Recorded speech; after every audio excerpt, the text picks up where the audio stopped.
So, hi Lee, and thanks for making it on. How's it going? Yeah, it's good, thank you. No worries. Glad to be here. So, first of all, for this episode, I would like to talk on one side about Ditto music. So, I would like to talk about the company, and on the other side about your recent travels to various digital music events. And I would like to explore your position regarding the future of music online and the role of the musician as well as that of the distributor. Yeah, definitely. I want to start with Ditto music. So tell me a little bit about your background and how did you start out? Okay, yeah, I'll try and make it as brief as I can. But I mean, me and my brother were both in the band, and this was probably, it's going back about 5 or 6 years now. And we did some of the classic things bands do now. We got management really early on. I signed a publishing deal early on, and we got a deal quite early on because we actually sounded quite good on CD. But we ended up doing our first ever gig in the Sony building in London, and it was like this massive showcase. Our management came down, there was Muff Winwood was there, full of people. And then I remember before we went on to the gig, our manager saying to us, so how many gigs have you guys done up till now? And we were like, this is our first gig.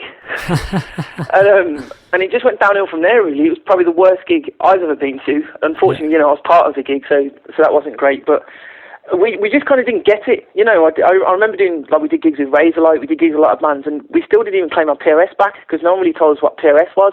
Yeah. And we made so many classic mistakes going forward that kind of by the time we kind of learned what we were supposed to be doing, our career was over, really. But what did happen was, when we got dropped by a label, we wanted to release, we wanted to put a single out because, after all the work we'd done, we had a large fan base, waiting to buy the song. So we looked into how to set a record label up, and I think it took us about probably 3 to 4 months to set the label up because you have to go through Company's House first to get your company, then you have to register with Catco through your database, and it was really complicated, and obviously we knew nothing about it at the time because we were musicians. So that took about 3 months. We then thought, okay, well, how can we distribute it? We went to our local shop, and they said, basically, you can't put it in the shop until you've got a record label. So we said, okay, we've got the record label now. But then they said, well, we can't take it because you don't have enough content. Yeah. So, okay, fine. So we went, forget the shops. So we started thinking about digital, and this was probably, this was a good 4 years ago now, and digital was really very, very early. iTunes wouldn't take our content. They said we didn't have enough content to warrant having an account with them. So there was a site called Whip It at the time. They've actually gone bankrupt now with friends of ours. So we put the track out through Whip It. It got to number, I think, 80 in the charts due to the fan base we already had. And that was pretty much it then. That was the end of our career. But what we kind of did realise was we had a system in place now that any band, if they could come to us, and instead of, doing all this over 6 months like we did, we could actually release their music within a day. Because we could put them out on our record label, we could put them on pre-release, we could put them SMS codes, we could, we release the music. And as we started getting more catalogue, we started getting big contracts deals like iTunes, and obviously, we have contracts with about 400 or 500 stores now. And in January 2007, we released the first ever unsigned artist into the top 40, and they're actually in the Guinness Book of Records still as the first artist ever to get into the British top 40 just on digital sales. Oh, wow, cool. So if you think back, that's 3 years ago now. If you think back, the major labels still, were doing CDs then. Yeah. In all that. But we kind of were at the notion, well, it costs us, nothing to put a digital. We don't have to make them, once it's online, and then we can get the profit back. We've put a CD out. We've got to print CDs up, do this and that. Yeah. So we did that, and from that point, we were still working in our bedrooms at the time. We were in the Times, the Telegraph. We were on BBC One. And we had another 7 top 40s that year with unsigned bands. And since then, it's just grown and grown. We've got about 15,000 artists around the world now. We've worked with some massive names. Yeah. And we've got 2 offices in the UK. We're about to launch an office in the US. And we're a big company, and what I do for the most part is just kind of travel around talking about, the music industry, how we can help unsigned artists, really, because even though we're a business, and, primarily one of our goals is we have to make money, me and my brother come from a band background, so the main objective for us is, opening new doors for unsigned artists that weren't there when we wanted to release our music. Yeah. Sure. And in terms of the technology that the company uses, who do you rely on to build the technology? Because obviously this has to be quite a lot of back-end infrastructure. Oh yeah, definitely. I mean, we have English staff, and we also have an office in Romania. It's like with a technology company, you build something, and in a month you have to change it. You have to keep rapidly progressing at everything you do. So that's a really kind of important part of our business. And in terms of the partnerships you developed, you have hundreds of partners now. And how do you start the process of building a new relationship with a partner? And when do you know whether a partner is actually somebody that can deliver in terms of sales or streams, and when something is bound not to turn out? That's a good question, I think. And I think a lot of partnerships and relationships, and I'm sure they're the same looking at me. How can I be sure these guys are going to give us good content, or we can work with these? And it actually goes outside of just, delivering content. But I think it's just, the longer you're around and the more networks of people you make and the more you put yourself out there and meet people. Like our partnership with We7, we're the only distributor to have a We7 Present slot. So every month we get to put an artist on the front of We7, and, that's £15,000 worth of promotion. And all that comes from is 3 years ago I was doing a lecture at Manchester University. It wasn't a lecture. I volunteered to go and talk on a panel. And Steve Purden was there, the guy that owned We7, and we always bump into each other around at different panels and different discussions. And we just sat down once and thought, how can we actually do something for unsigned bands? And he said, well, why don't instead of taking on all unsigned content, why don't we actually do something where we can promote one? Yeah. And really try and give them a bit of a push, because as well as promotion, they get paid per stream. So if an unsigned artist getting the We7 Present slot, they often get quite a few £1,000s out of it. Yeah. So I think, your reputation, your networking skills, but your honour as well. If people trust you, then they'll always do business with you. Sure. And how's your relationship with Apple? I mean, I know that you've recently set up a 24-hour promise for iTunes, and that caused a bit of a tiff between you and TuneCore. But how did that come about, and how did you manage to guarantee that, basically? The weird thing was, I mean, without kind of going into it too much, I think all of us, a few of the distributors, found out at the same time that Apple were actually, I mean, it used to take 4 to 5 weeks to get through iTunes, but they've updated their software. At the same time, we'd updated our software, and suddenly things are going live really fast. Yeah. So we thought, okay, we can literally get someone on iTunes in a few minutes, but there's a chance it won't be in a few minutes. So we thought, okay, we'll say 24 hours, and that'll make sure, it gets there in 24 hours. Now, at the moment, working with iTunes, I know that their technology is the same as everyone else's. It could change. So we don't actually, 99.9% of our content goes live in 24 hours, but we still can't really guarantee it, because it's not fair, to iTunes or the artist. But if you look at it, it's still a massive advancement in technology, and it really does make a lot of difference to people's careers. Yeah. Because as I said, that time with me and Matt, if someone had told me back then you can put a single out, in a day on iTunes, I'd have bitten their hand off. Yeah. But unfortunately for us, it took us 6 months. So I really think the way it's progressing is going to help unsigned artists more than signed artists, because the signed artists, they've got their promo, they've got it all sorted, but every now and again we'll get an artist that's on X Factor or Britain's Got Talent, and they've got to have their single out the next day, and we can do that now, and it's amazing. And it's interesting because people talk about conversation all the time, and they talk about how unsigned artists have to keep a conversation going with the fans, and it seems like this is a great way for artists to be able to monetize that relationship really quickly. Like, if somebody decided to release a single a week or something like that's now feasible, whilst before it would have required a lot of planning. Because you never know where what your spike's going to hit. Every now and again you'll have an artist in the top 10 of iTunes, and you'll think, why is that? And then you'll find out they've got a sync deal with someone, which we also help out with. Yeah. And they're playing a program in America somewhere, and suddenly everyone's going to buy it. Now, if they weren't on iTunes, and they have to wait 5 weeks, that'd be totally missed. Yeah. So it's an amazing, leap forward in technology. Recently, you've been to the Music Metrics panel at the Leadership Music Digital Summit in Nashville. I want to ask you about that panel in terms of charts versus metrics, because you made a comment there regarding the fact that people have to look at metrics to refer to future tendencies rather than charts that report on what has already happened. So what's your stance on this issue? There's quite a lot to talk about here. But I love talking about it because it's really important, and it was one of the, to be honest, before I got there, I wasn't as clued up as I am now. Yeah. I did the panel with a guy called Eric Garland, whose company called Big Champagne, and they have a chart called the Ultimate Chart, which they cover social presence, downloaded torrents, all that kind of stuff. And what they do, they then make it into a chart. And now, when this company launched, when they launched the chart, they got a lot of criticism off, the labels and all these people, because they said, well, look, these two charts, they're very similar. Yeah. But, really, what do they expect? Obviously, social trends equal the normal charts. Yeah. So, we've had a lot of top 40 singles. A lot of these guys went on to have great success, but a couple of them They got into the top 40, but they didn't have the media presence to back it up with. Yeah. So what I think this is saying to people now is, charts are important, but they're all based on your media presence. And if you've got, you really need to monitor not how many Facebook hits you're getting, but who's coming onto your Facebook. Yeah. You know, not how many friends you've got on Twitter, but who's retweeting your tweets. Who's interested. If you go into Tesco's, everything's lined up for you to buy stuff. You know, and they've got pretty much a map of already who you are. You know, as they follow you around the store. Same as on Facebook. You know, your ads on Facebook aren't just randomly suggested for you. They're down to your age, your location, and your interests. Yeah. So with all the new technology, there's things like Hootsuite and a bunch of other companies. You can actually monitor, who's tweeting for you and what kind of person, these are. And there's three things I say, to artists they can do, straight away. They can do these for free. I mean, the first thing to do is just implement a small survey for the customers, on your site. Now, most artists give away a free MP3. Sure.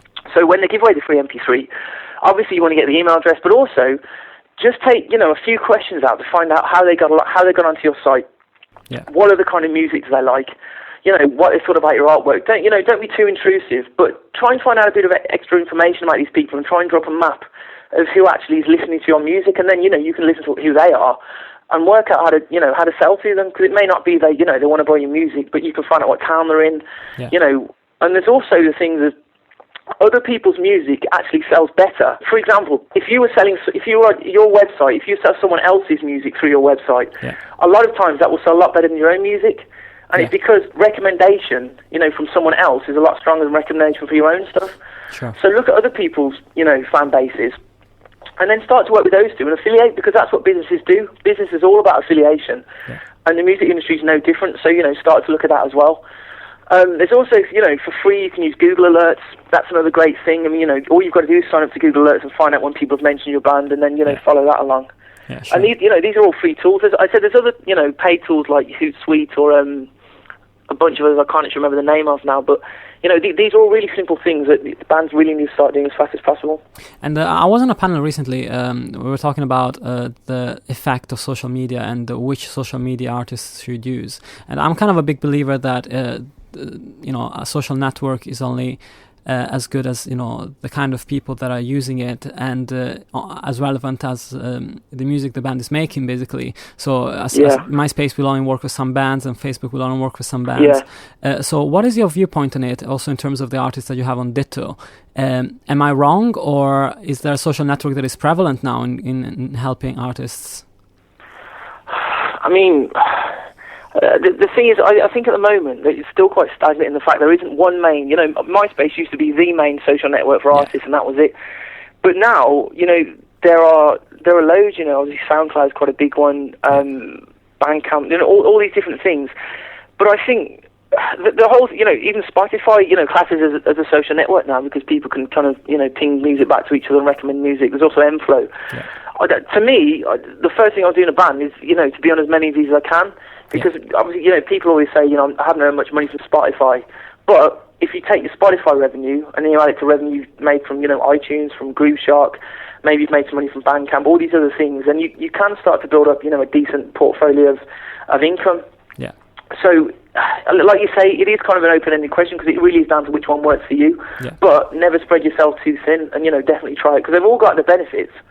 And picking up on the point of subscription and services, do you think that they will amount to a substantial revenue for artists at some point? And which factors do you think might allow that to happen? Because at the moment, even people that run these services kind of admit that they don't see themselves as becoming a major revenue source. I mean, unfortunately, I think, that's going to kind of stay there at the moment. I mean, the main difference you get between a signed artist and unsigned artist on Spotify is a signed artist has already come to a deal with Spotify, through their label. And what unsigned artists don't get is that advance from the label. Sure. But obviously, sites like Spotify and We7, they have to start paying all that money back. So for them, it's a big dent out of the profits. What I'd like to see happening was, the PRS step forward and start paying out more money. Yeah. Because, it's things like, how much does YouTube make it? It's billions. But there's still no PRS for anyone that puts their music videos up.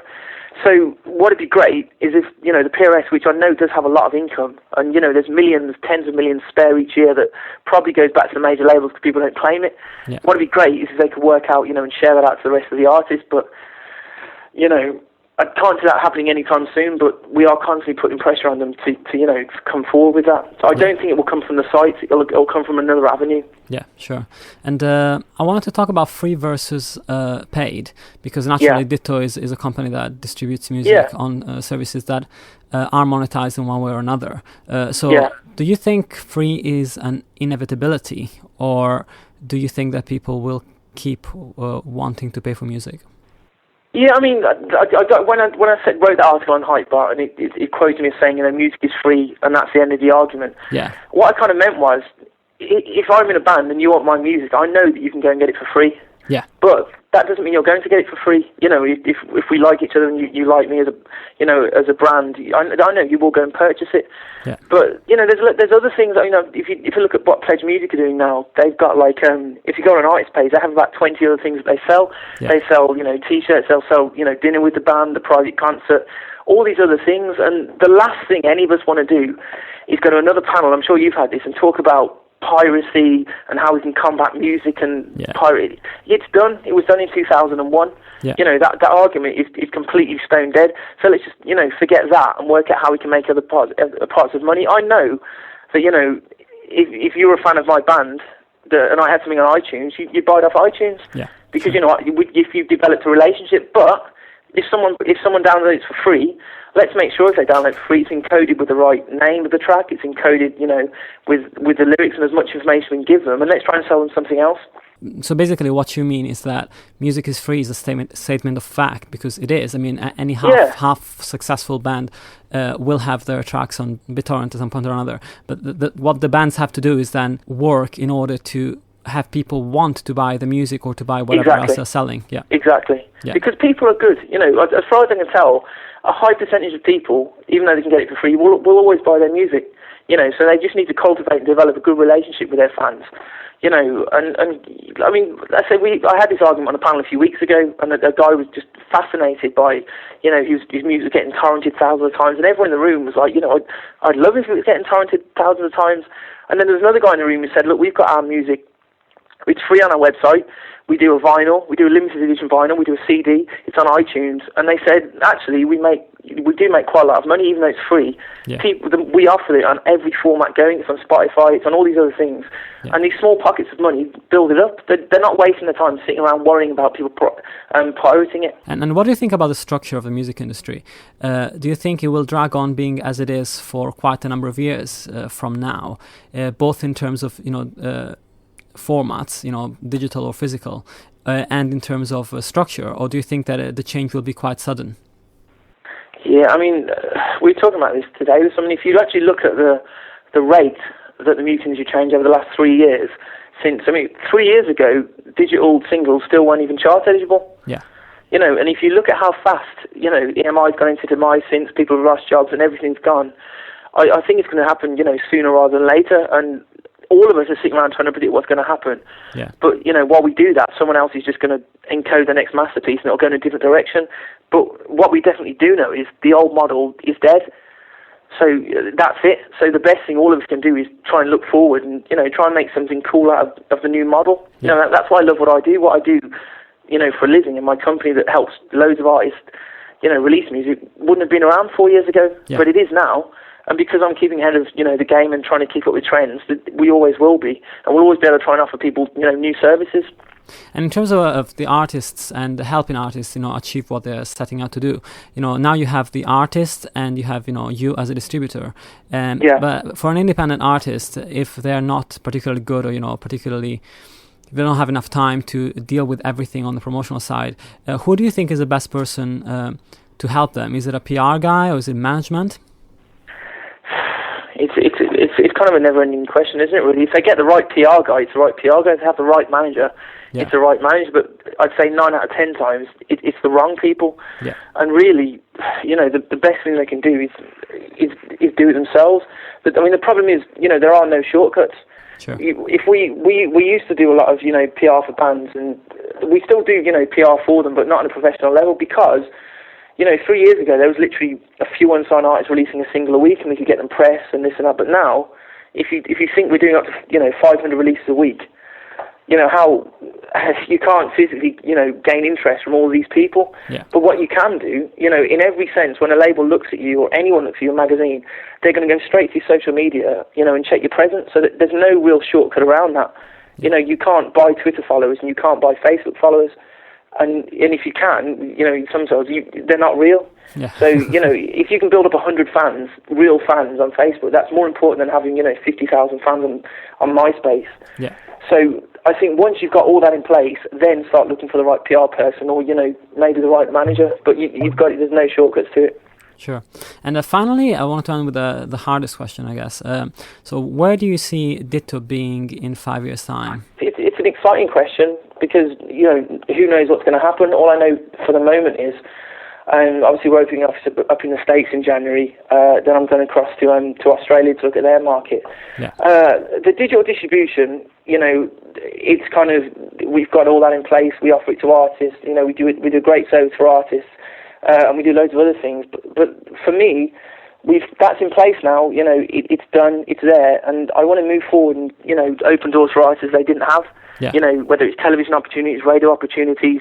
Obviously, we claim PRS back for artists now through our partners. We help them with licensing and sync. Like if you sign up with Ditto now, you get daily updates when you sync reports. And we've had a lot of people, get the music into adverts.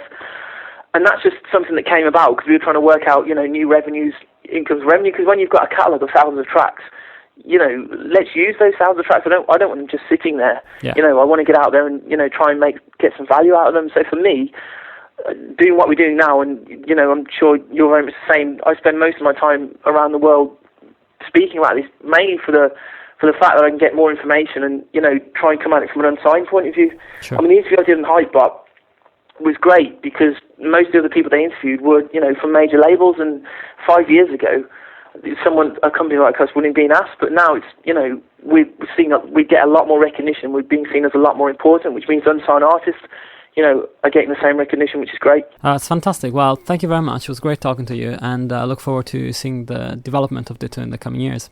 Cheers, buddy. Speak soon. Thank you.